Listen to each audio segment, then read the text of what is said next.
সংসদে শুভাংশুর সাফল্য নিয়ে আলোচনায় উপস্থিতি থাকলেন না রাহুল, দুর্ভাগ্যজনক বলল বিজেপি। আন্তর্জাতিক মহাকাশযানে প্রথম ভারতীয় হিসেবে পা রাখা মহাকাশচারী শুভাংশু শুক্লার অবদান নিয়ে আলোচনার জন্য বিশেষ অধিবেশনে অংশ নেয়নি বিরোধীরা।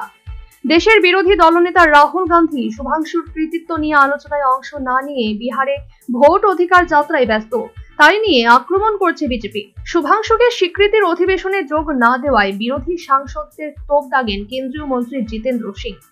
সোশ্যাল মিডিয়ায় তিনি লেখেন, সরকারের উপর বিরোধীদের রাগ হতে পারে, কিন্তু দুর্ভাগ্যবশত আজ একজন ভারতীয় মহাকাশচারী, একজন গগনযাত্রী, একজন বায়ুসেনার পাইলটকে অসম্মান করল ওরা।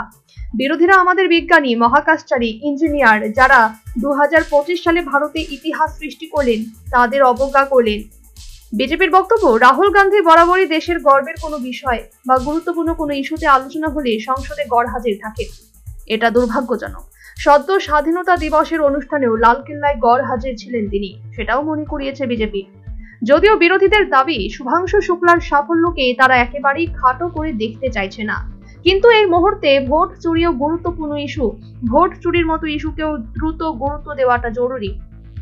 রবিবার লোকসভার তরফে এদিন একটি বিবৃতি দিয়ে সাংসদদের জানানো হয়, সোমবার অধিবেশনের শুরুতেই প্রথম ভারতীয় মহাকাশচারী হিসেবে আন্তর্জাতিক মহাকাশ স্টেশন যাত্রা এবং বিকশিত ভারতের জন্য মহাকাশ গবেষণায় অনস্বীকার্য অবদান শীর্ষক প্রস্তাবে আলোচনা হবে। কিন্তু ভোট চুরি নিয়ে আলোচনার প্রস্তাব খারিজ হওয়ায় শুভাংশুর জন্য বিশেষ অধিবেশনে অংশ নেয়নি বিরোধীদের একাংশ।